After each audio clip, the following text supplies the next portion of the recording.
Amanya nze Katende Edith Mufumbiro ndi musanyufu nnyo olunaku lwa leero nti Katonda akikoze. My husband is fully nominated era ngenda kati luzira kumugamba nti obuwanguzi bwaffe ab'Nakawa East batusapootinze bayimiridde naffe era tetulina kingi kye tusobola bagamba naye mwebale nnyo mwebalire ddala kyemanyi nti Alex gana mawulire agenda gasanyukira mwebale nnyo mwebalire ddala Mukama wa buyinza.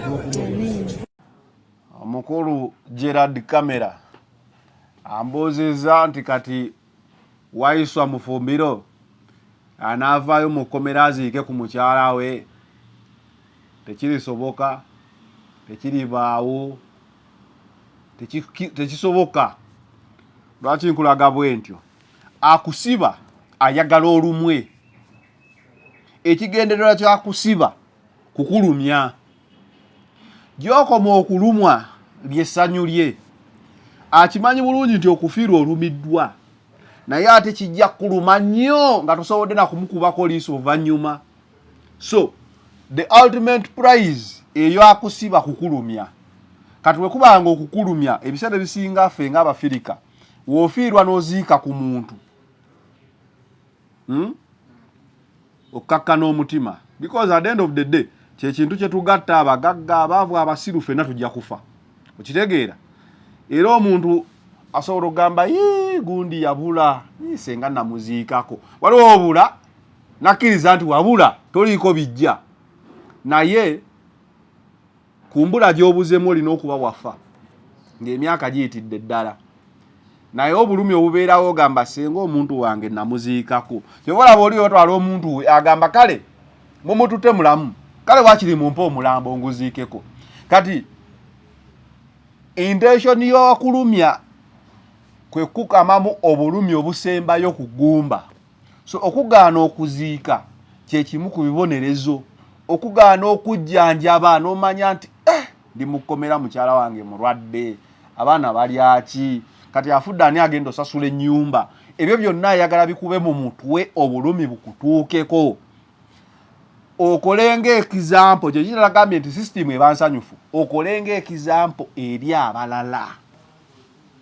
Ebyo byonnyini byogamba ayaziikako kati ye abaasiko walinga agamba kati mbakutte waluma.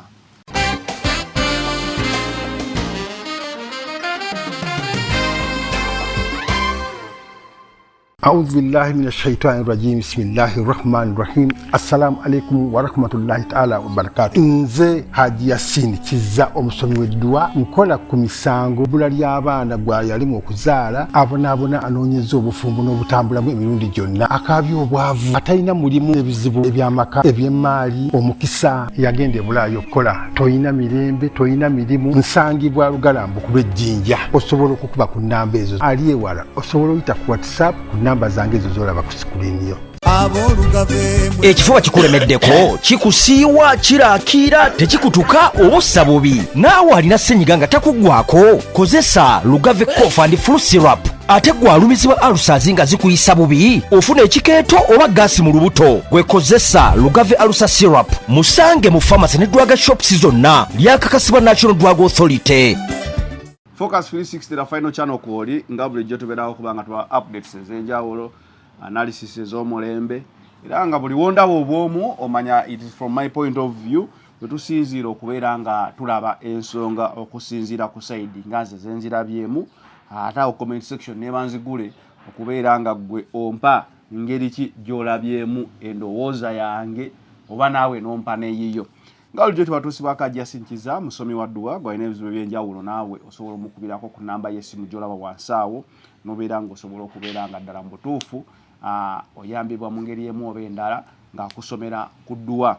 Ate ne nkugamba Lugave Herbal Cough and Flu Syrup weeri nnyo okubeera ng'ekutaasa gwe wenna alina emimiro egikusiiwa ssenyiga atawona ekifuba ekiraakiira discomfort yonna mu respiratory system ddala nga kikwatagana na kifuba na ssenyiga Lugave Herbal Cough and Flu Syrup gye nkuzigirira okubeera nga okozesa. Gwatawaanyizibwa ulcers oba agamba nti ulcers zikuluma ne nkugamba nti nno gwekozesa Lugave Herbal Ulcer Syrup. Lugave Ulcer Syrup eno ejja kuyamba gwabeera n'obeera n'olubuto oluzimbye kyetuyita bloating, stomach bloating, ne tugamba gwalina acid reflux oba heartburns mu lubuto okubeera ng'ofuna zi heartburns oba ekikeeto, tugamba bugambi kozesa Lugave Herbal Ulcer Syrup yejja okuyamba mu mbeera eyo. Eddagala lino lyombi lisangibwa mu drug shops, pharmacy, clinics, supermarkets ez'enjawulo wano mu ggwanga Uganda, ate n'emitala w'amayanja osobola okulifuna batunda ebintu by'Abannayuganda. Ate n'ennyongera okukakasa lyakakasibwa National Drug Authority okubeera nga likozesebwa, liri habo wadde packaging omutindo gw'amaanyi nnyo okubeekinga sure nti dosage ofuneyo yennyini entuufu okusinziira nga herbal medicine wali. Challenge gyasinga okuba nayo herbal medicine ye dosage, naye Lugave ebyo yabinogera eddagala era ojja gobera endagiriro y'omukozesaamu. Naku olwaleero mawulire ga nnaku,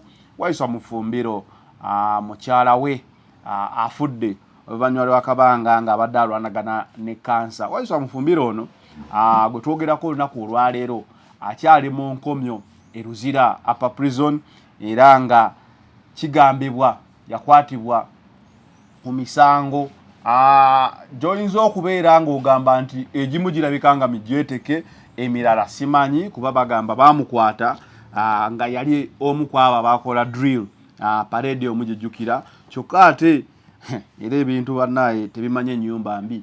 Ku lunaku olwo lwennyini parade lwe yaliyo, Waiswa agamba teyaliiwo era tewali katambi konna kalaga nti yali mu parade, era nga ku lunaku olwo lwennyini yali mu ddwaliro ng'era alwanirira bulamu bwa mukyala we.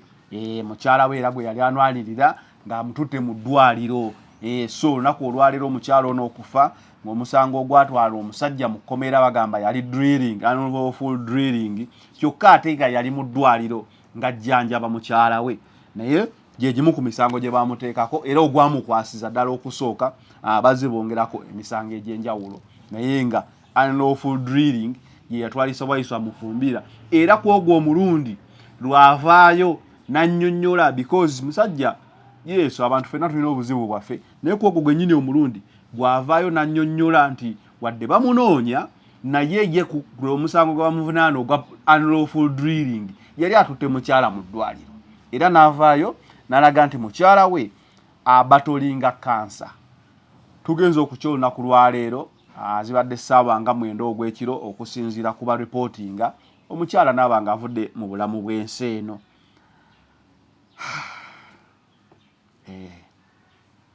Waliwo mawulire agajja nga gannaku, nga n'ekifo ky'olimu kya nnaku, nga ate okkiriza nti tolina musango.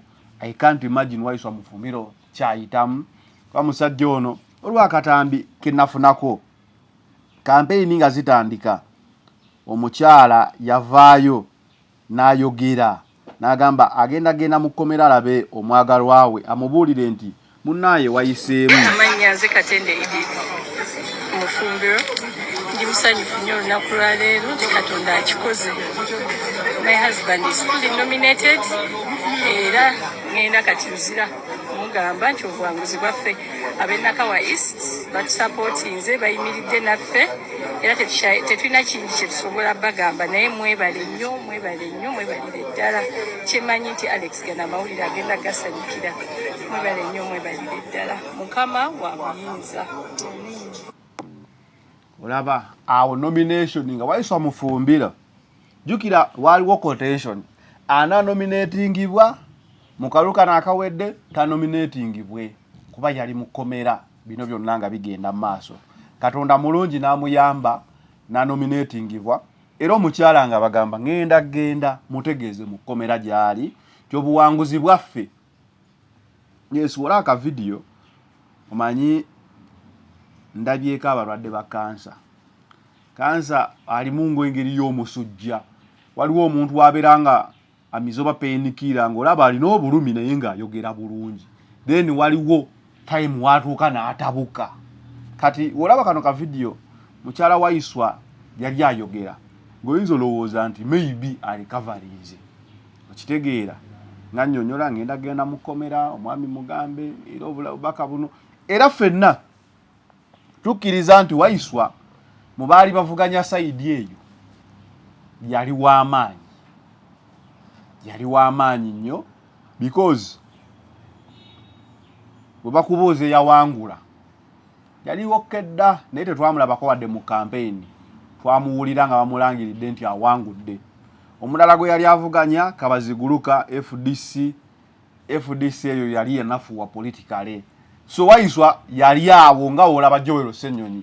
Era ffenna nga tugamba kana akalulu Waiswa akakoze eki akamaze basing on the fact nti nno ennonda y'akalulu mu Uganda oba mu Kampala etaminenga ebintu bingi. Waiswa mufumbiro ono nga ku talk shows ye musajja atuula n'ayogera ensonga mbutuufu. Yes, olumu bagambanga yali arrogant, olumu ne bagamba nti oba avuma, but omanyi kati ekizibu ky'okuvuma omuntu olusomuzo mugamba amazima n'agamba omuvumye. Ekizibu Waiswa mufumbira kyalimu politically kisobola okuba nga kyekizibu kyekimu muwanga kivumbi kyalimu. Tibe basajja oba semujju like be basajja abagenda okujja bakugambe openly nga bakutunuulidde nga tebafunyeemu wadde kakwekweka. They call a spade and a spoon a spoon. Kati omuntu ali mu karakita eyo nga tagenda kwewombeeka nnyo, most of the times it will come off nga omuntu akuvumye ddala nga gwogamba tali willing to listen oba okutegeera.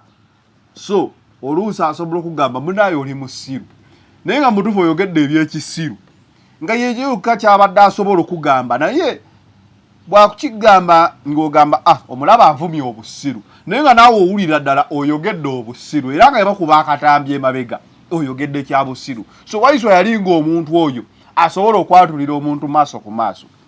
African setting yaffe noza mwe muva nti n'omukulu tasobya basing on his age n'abantu beyakayananga nabo.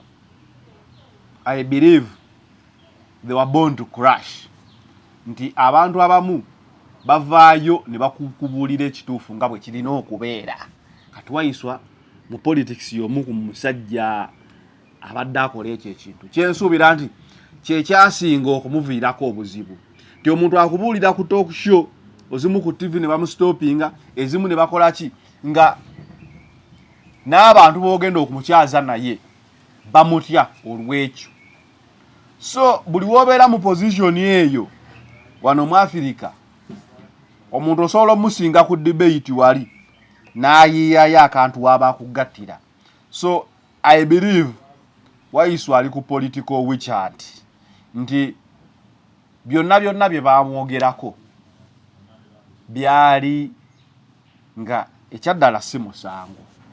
Era oyinza okulaba nga gye binaggwera nga kooti ebigobye mbuki talina musango. Gye binaggwera oba myaka 10 oba myaka 4 oba emyaka 2 oba mwezi gumu we binaggwera bajja kunoonya omusango gwe bavunaana Waiswa oba ogumusingisa kuba bamuvunaana already nga kizibu okugulaba.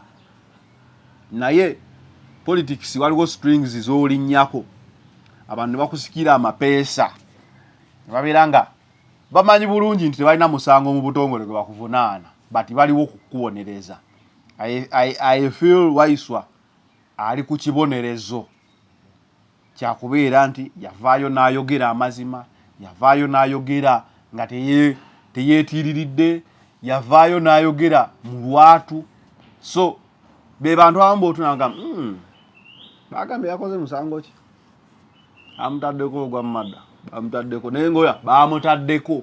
So emisango gya Waiswa wegito egiri obulumi bwalimu musajja ajja mu kalulu mbutuufu ground ne muganda we yakola nnyo alina muganda we omulongo oyo tosobola kubaawula kale olumu size maybe ono omulongo omulala munene mukko but wodda ku face one era oba oli kulale n'olaba oyinza ogamba Waiswa yavudde mu komera era ne ku nomination abantu baali beebuuza bamutadde na nominating oba ki nti they look so alike.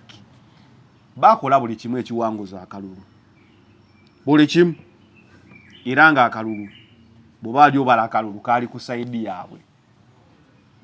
Laba Nubianiri yawangula Mufumbi gundi Joel Ssenyonyi n'awangula ate nga bano baalina abavuganya ab'amaanyi. Kati Waiswa abaali bamuvuganya tebaali tebankana maanyi gavuganya lopu sijo senyonyi oba nobianiri naye nga awo nabali mu nakawa kitegeeza Waiso ali asobola wangula akalulu ako sajja watu mukomera gyali akalulu ke ne bakakola byonna bye bakakola bagamba bamuwangudde naye kali musiraikire nga olaba akalubongoya nti Lubongoya was in a race by himself naye engeri gye yaluzingamu akalulu nga you can't explain so ebintu ng'ebyo byabaawo obulumi ne bubaawo bingi nti omukyala yali mulwadde wa kansa bataddemu ssente mu kalulu omwami alemedde mu kkomera kansa ebintu ebimu ebyongera kansa okuluma oba obulwadde bwonna stress nakyo kicontributinga kinene nnyo so omukyala waatyo n'afa Waiswa tukusaasira obulumi bwoyitamu tetusobola kugamba nti tubutegeera era mawulire ga nnaku nnyo eri ekibiina kya NUP n'abawagizi ba Waiswa n'abawagizi aba democracy kyokka on the other side n'akatambi kendabye kyala akataddeyo bw'amoola amaaso sitera nnyo kwagala muwuliriza omukyalo atuula nnyo mu firuta n'amoolamoola amaaso era abantu ne bamubuuza what is funny manyi okay n'omuleka naye waliwo ekintu ku sayidi eri endala ey'abavuganya Waswa basobola okuba nga bakuba gudikudde lwaki waliwo ekintu kye bayita blessing in disguise. Blessing in disguise kye kintu kyolabanga ekibi naye ng'omuntu oba akifunamu ekirungi oba tamu gye nkozesezza ntu osobola okumpa bulamu awo. The ultimate reason waki omusajja ali mu kkomera kumubonereza politically, si kumusingisa musango, kumubonereza politically. So omusajja oba asalawo okumubonereza n'omusiba n'owulira mu kumusiba ne mukyala we afudde, I think system eba nsanyufu eba egamba kati afunye ekibonerezo. Of course ekibonerezo ekisembayo mu nsi bulamu kugenda, naye kati nga wano Waiswa kyalawo genda ekiba next to the final punishment gy'oba oyagala okuwa omuntu. Lwaki nkyogera bwentyo? Nti okufa kw'omukyala gwe osobola okulabanga okwennaku ku side eyiyo ng'owagira Waiswa. Ku side eri ya system kusobola okuba nti kukola ng'ekizampo.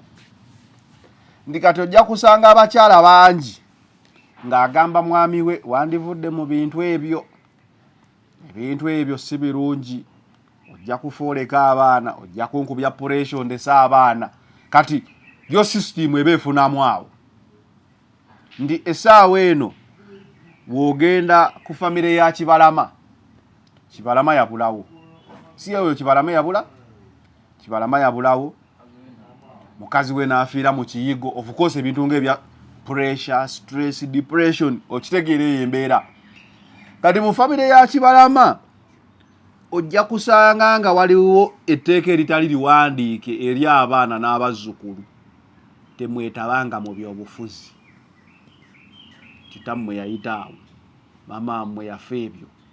Era beba abantu bosanga nga bagamba tombulira byabufuzi, tombulira saagala bintu byabufuzi. Awo system eba efunamu. It is two way. Osobola okufuna ababikyayira ddala, but at the other side osobola okufuna radical ayinza okugamba nti nja kuwoolera oba muli kisasulira. So it is a two-way sword by the way, but most of the times it is a sword eraga ekujjako victory, ekujjamu hope, ekujjamu hope. Naye ebintu ebyo byemulimu kyokka ate nga si musango okubibaamu, era tewali we guwandiikiddwa nti nno omuntu senga alibanga opposition asaana kufa. Kubanga etteeka eriteekawo ebibiina ebyo abantu bye bawagira weeriri nga opposition weeriri era gavumenti yegaba ne license nti kino ekibiina kibeerewo era n'ekiteeka mu bantu nti mulondeeko ani agwosinga okwagala. Ekisinga okuntamya politics kyekino nti omuntu ayiteekawo etteeka n'agamba tugenda mu kalulu tugenda kuba campaign tujja kulonda abantu nga byonna bya mateeka naye n'olaba oludda olumu nga lukubwa waki muli opposition waki obiteekawo nga toli wiringi bantu kubigoberera.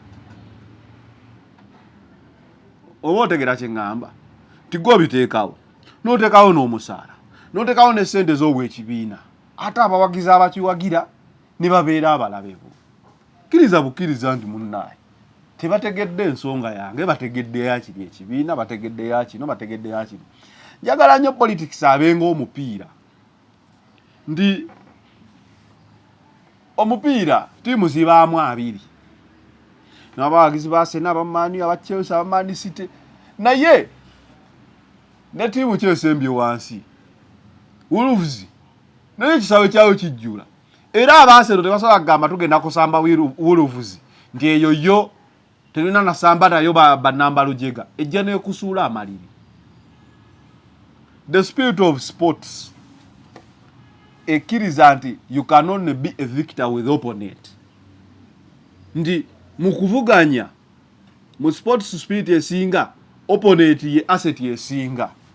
I don't know why politics can't borrow that nti tosobola kubeera nga gwe wawangudde akalulu nga tolina gwavuganyiza. That can only be a monarchy system ti kabaka era sirabangayo muntu yenna yesimbyewo ku bwakabaka kuba kiri mu butonde. System yali design nti obwakabaka obwa queen tebabuvuganyaako era teri ayaayaana era senga baali babutaddeko nti bwakubwako kalulu senga kuliko okuvuganya.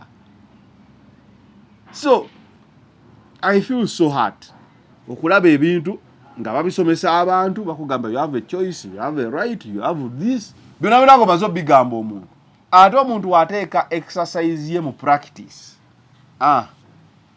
n'afuuka omulabe n'abanga akoze emisango n'abanga akoze atya n'abanga akoze atya kwegamba. There are times when you feel nti kalike nkugambye nti system ye bansanyufu ngono afudde aliwo otuukesa n'ekyaba n'ogamba bambiveemu but life is politics.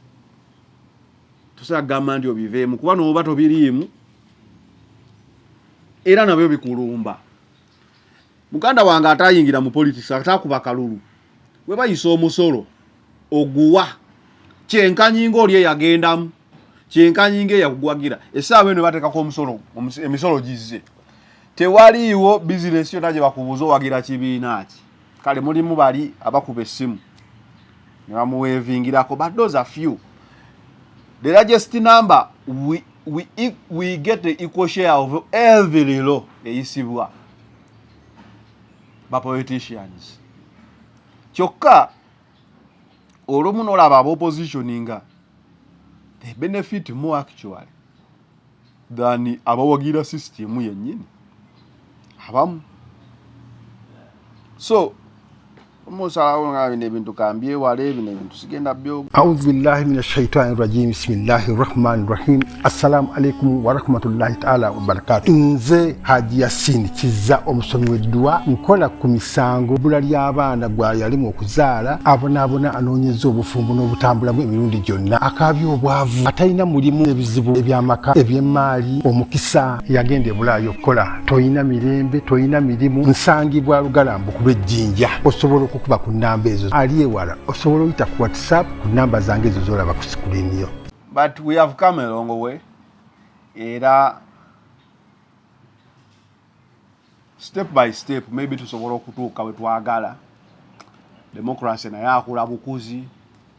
It takes a leader okuza democracy and takes another leader to break it down. So maybe one day one time walibaawo leader akuza democracy kuba ne wano wetuli era si we twali wadde enkula temala bulungi naye era ne wano wetuli we can appreciate nti si we twali mu biseera biringa twakabitandika ebya democracy. The only challenge is nti ate we have moved like 10 steps forward mu democracy and we are moving 8 back. Right now tuliku moving back. Chokate we had moved 10 steps forward. Kati we are moving backwards. We wali fear woka, but for God and my country, God can save us. And tudamu to moving steps ezitegerekeka. Nitandika abalokole kye bagamba backsliding. Okudde mabega. We will appreciate it. We had moved forward, but we are scared that the rate at which we are moving backwards is alarming. Etiisa mukko. So gega amawulire agaliwo olunaku olwaleero kujjako nga nyongereko ki anti abasinga bagamba ati yenga yafiiga mutaawe muzika ku bantu basaba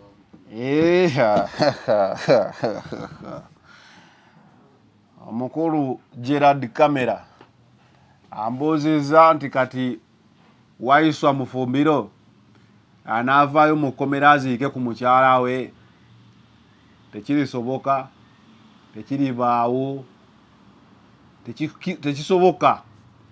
Lwaki nkulaga bwentyo? Akusiba ayagala olumwe. Ekigendererwa kyakusiba kukulumya. Gy'okoma okulumwa lyessanyu lye. Akimanyi bulungi nti okufiirwa olumiddwa. Naye ate kijja kuluma nnyo nga tosobodde na kumukubako liiso oluvannyuma. So the ultimate prize eyo akusiba kukulumya.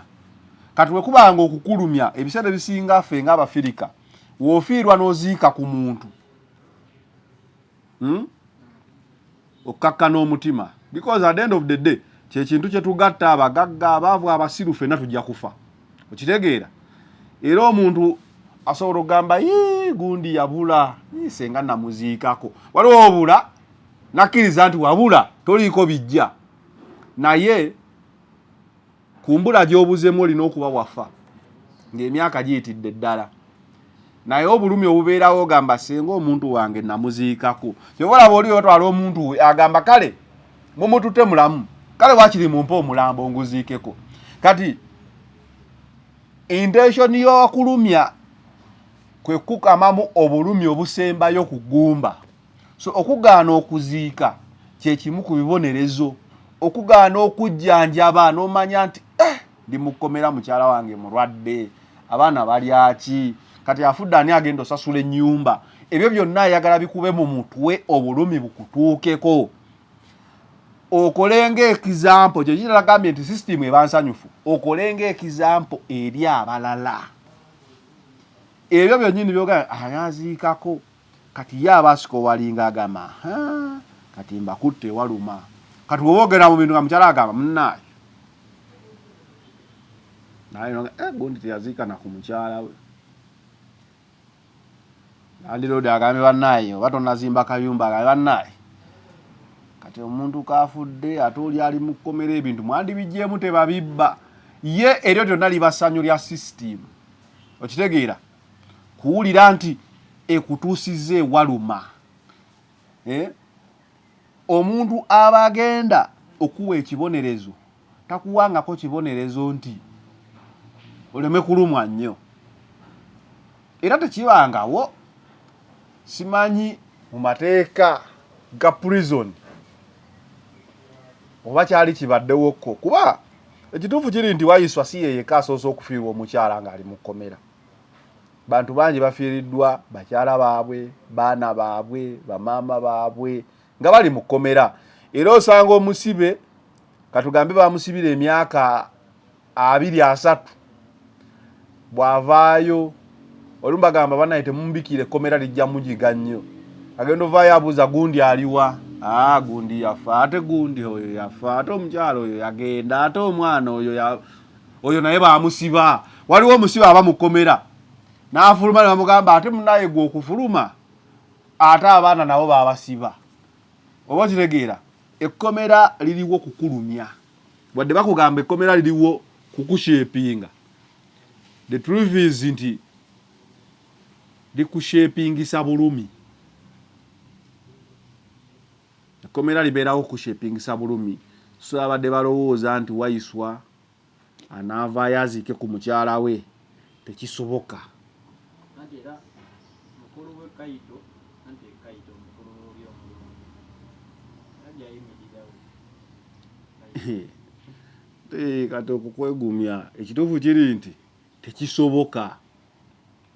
Tekibangawo, tekirisoboka. Kozeeko ku mboozi z'abavudde mu kkomera. Ebimu ku bintu omusibe byagibwako zi rights ze ng'omuntu. Kuba okusiba kitegeeza kujjako rights. Kyobola abasibe baali bagamba oba bakoleyo obusenge nga batuwaamu akadde ne bakyala baffe. Basobola okusalira omusango ne bakusiba emyaka 10. Okama n'emyaka 10 gino. Baba gundi ono. Yandinzaaliddeyo obwana 2. Obasenga ne bo baliwo okusiba so that ogenda okufuluma mu butuufu bakusiba emyaka 10. Tosobola kusangawo mukyala. Atasobola kubeerawo. Okujjako ng'abadde mukulu nga mwazaalazaala dda abaana ng'aliwo lw'abaana. Naye era tekitegeeza nti emyaka 10 abadde mbeerera. Naye ebyo birekera Katonda n'ogamba wayi kasita saabiraba. Okitegeera. So Waiswa tasobola kukkirizibwa kuziika ku mukyala we. Simanyi wabadde n'abaana. Simanyi. But kitalo nnyo ekya mukyala Waiswa. Era twongera okusabira Waiswa Mufumbira okubeera nga at least ku bulumi buno bwaliko Katonda amusaasire emisango mulamuzi azuule nti tegiriimu ggumba. At least addalabirire abasigaddewo. Anyway, kanyongereko kano. Omusajja yatemudde abaana 4. Ali wambuuziza naye Zanero. Ebintu by'eggwanga lino nga biri ku bikukujju. Konzi kiki? Tiwalaba Eddie Mutwe? Walaba Bakirewo Kivumbi? Walaba General Gaddafi nti mukomera mu kooti bajjanga bawonyera. Musango ki? Bukigambibwa ababba akasimu nga bagenze Masaka gwe musango gwe babaggulako. Abateeka mu basement ne babakola byonna. Ku bulumi bwe bajjirako. Adone yassa abaana nga ye yasobodde n'okukyusa ku ngoye. Nga bagamba tebalabanga musibe mu nnaku 2 ng'akyusiza ne ku ngoye. Oba okitegeera? Bakeeka. Munga sizajjiddemu mu kooti. Keeka. Ndi omusibe. Ngoyo omusajja ze bamukwatira munga sizajjiddemu mu kooti. Naye ebintu bya Uganda bibuzaabuza. Omusajja bamusiba ng'ayambadde engoye endala lwe bamutwala ku poliisi. Ate tulaba mu kooti mumuleesa ayambadde engoye endala. Kiki ekigenda mu maaso?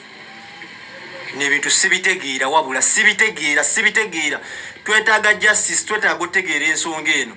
Kijja kitya ng'engoye omusajja ze mwamukwatiramu ndala ate mu kooti mumuleetedde mu ngoye endala. Kiki ekigenda mu maaso? Bannayuganda beetaaga okumanya. Owulidde?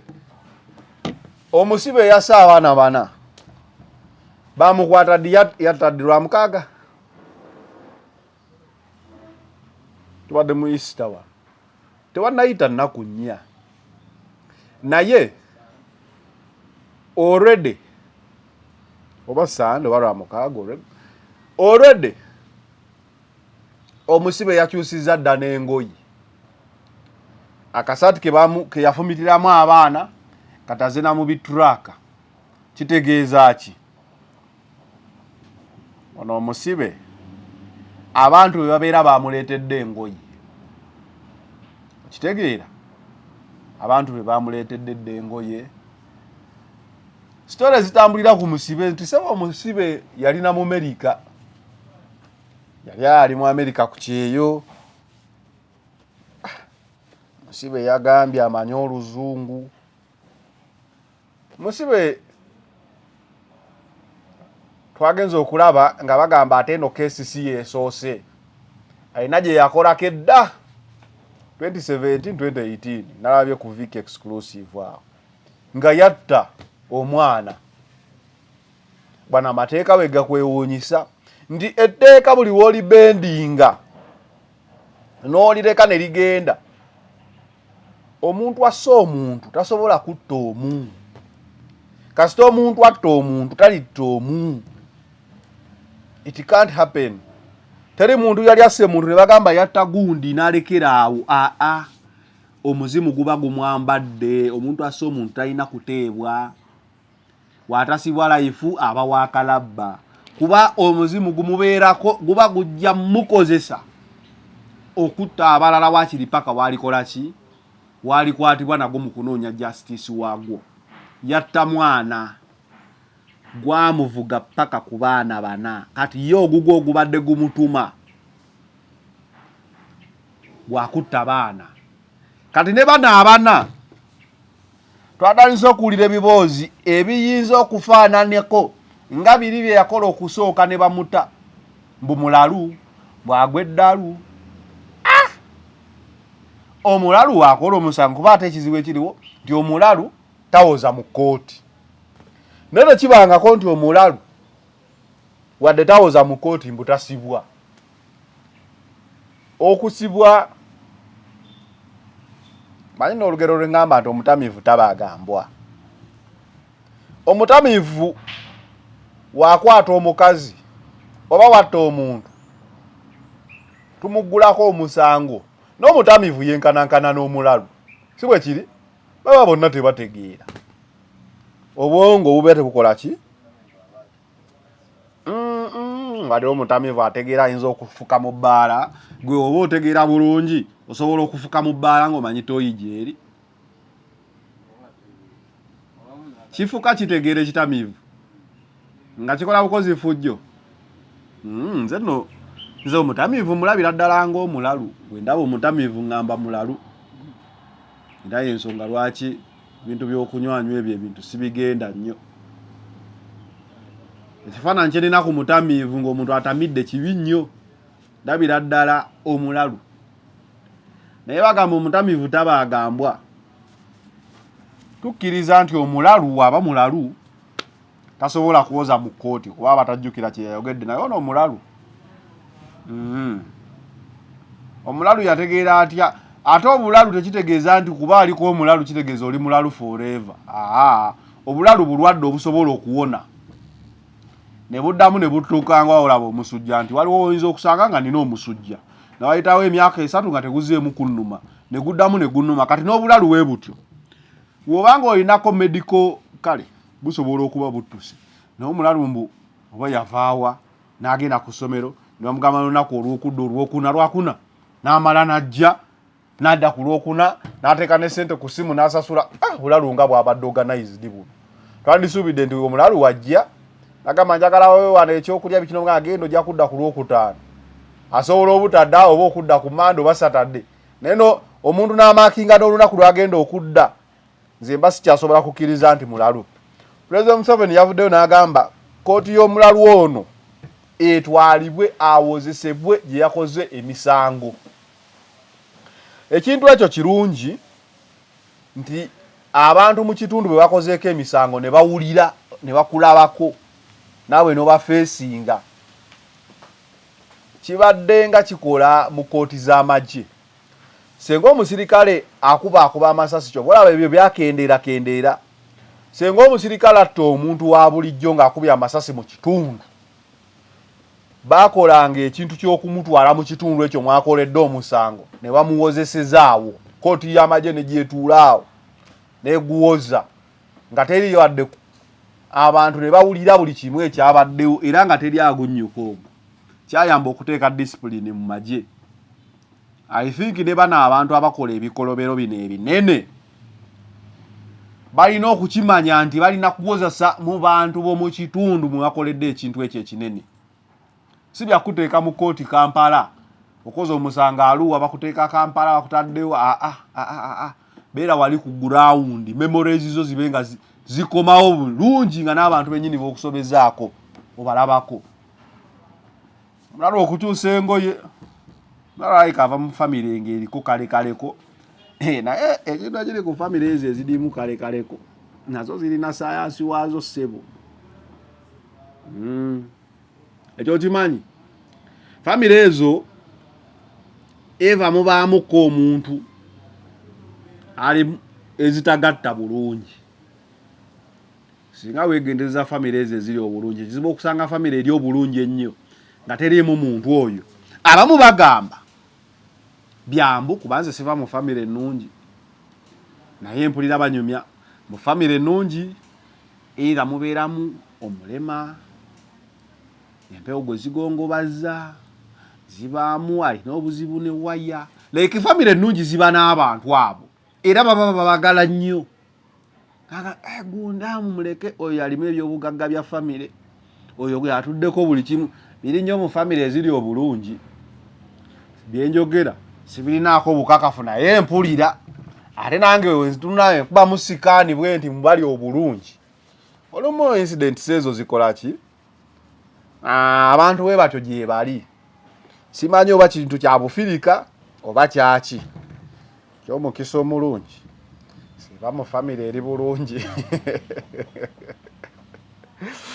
ale olira jera le family eri obulungi kati buli omu yeegana family eri obulungi wano mu comment section nebbe kyoba omanya family eziri obulungi ziba n'abantu bezituusaako empewo z'ekika empewo za family gwera olabaga abantu nga bali bulungi bonna bonna ojja wulirayo akabadi akali mu family eyo bavuga zirwenjirova naye balinayo muganda waabwe tava mu nyumba gwe basaddaakamu ebya family kati nze wedawa abantu abali obulungi ntunula bwenti kaneetegereze babeerayo eva.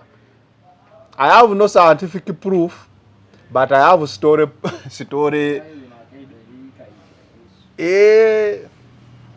era y'abantu batyo babeerayo mu bikomereyo babagalirayo